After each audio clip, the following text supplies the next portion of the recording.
What's going on? It's Young Larry, aka the motherfucking El God. We are back today with a review for the album Still Brazy by Mr. YG. YG, if you are unfamiliar, for some, not so goofy, but just less informed reason, Bompton, California rapper. Came out last, I think about a year or two ago with his debut album, Still Crazy.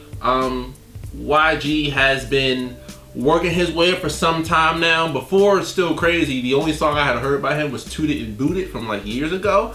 Wasn't a big fan of that. Upon listening to Still Crazy, it was like, it's okay. It was getting a lot of comparisons to Kendrick shit at the time, and I was just finding that to be incredibly unjustified. But as time went on, I ended up fucking with Still Crazy heavy. So when I find out he's got a second project following that up, I'm trying to figure out, is he gonna beat the sophomore slump? Or is this gonna be just some boo-boo? 17 tracks, Still Brazy, incredibly not boo-boo, actually really good. YG in the past about a year and a half, 2 years, has really come a nice little long ways. Unfortunately, he's had some run-ins, some blockades, some barricades.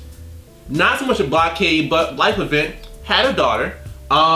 Ended up falling out with DJ Mustard and some other friends of his. And the fucking cherry on top, this nigga got shot.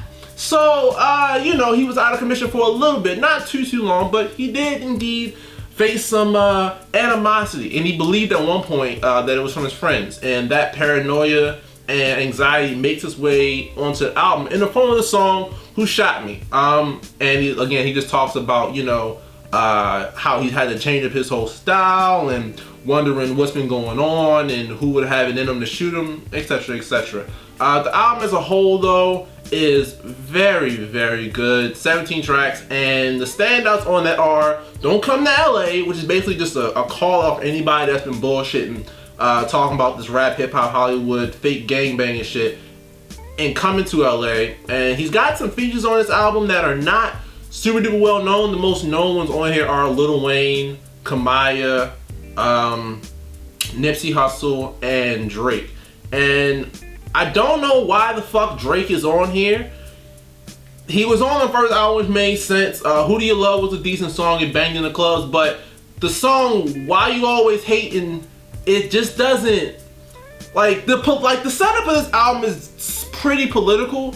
And I think that's one of the aspects of it that makes it very good. So with that being said, even on the song of Why You Always Hating, I don't know why the fuck Drake is here. The political sound is not him. This is not a fucking mainstream album. It's gonna be received that way, but it's not really a mainstream album topic-wise.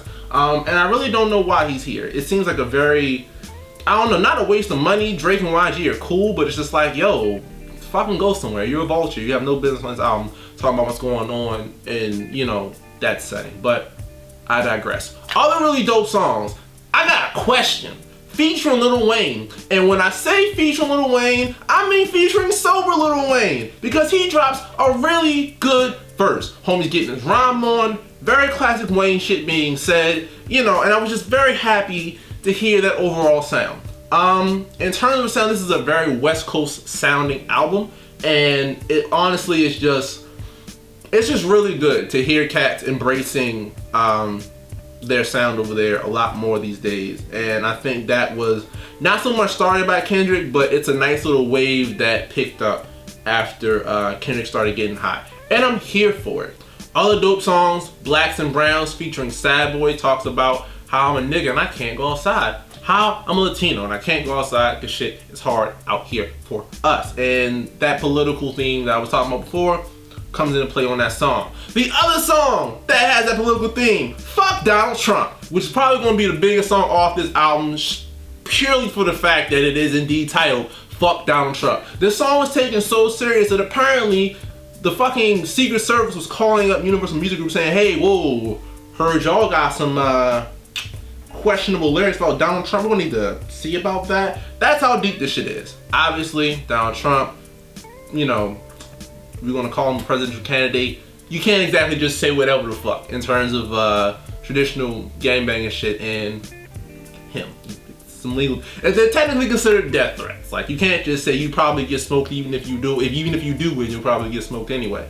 Can't say shit like that. Consider it a death threat. But the only thing I don't like about this album, and this is just from how I've been fucking with life lately, despite the fact that it is a political album, it doesn't magically just make YG not an ain't shit nigga. He's still very much an ain't shit nigga, and it's a clash and contradicting setup where it's just like, okay, you go from talking about on songs like the one where he's talking about his woman, about her just being out here not supporting us, to be our ladies, not treating them right, and just cheating on us, whatever the fuck. And I would get that if on the end of I Got a Question, or I'm sorry, not the end of, but during your verse I Got a Question, you was talking about how, yeah, I was fucking this bitch, but like, you know, I was stressed out and just situation was drunk and just like, I don't count anyway. And it's just like, nigga, you can't fucking do that. Like, the hypocrisy is incredibly real, and that's not how the fuck that works. If you go and cheat, to come out she cheating, that's your fucking fault. And you had that coming, nigga. If you was doing right, maybe it'd be different. If she cheated on you then, could totally see what the fuck you were saying. But while you cheat, my nigga, you need to shut the fuck up, because you don't got no business. Not like that. That's some ain't shit nigga stuff. And then the last thing I'm gonna touch on is a song called Gimme Got Shot.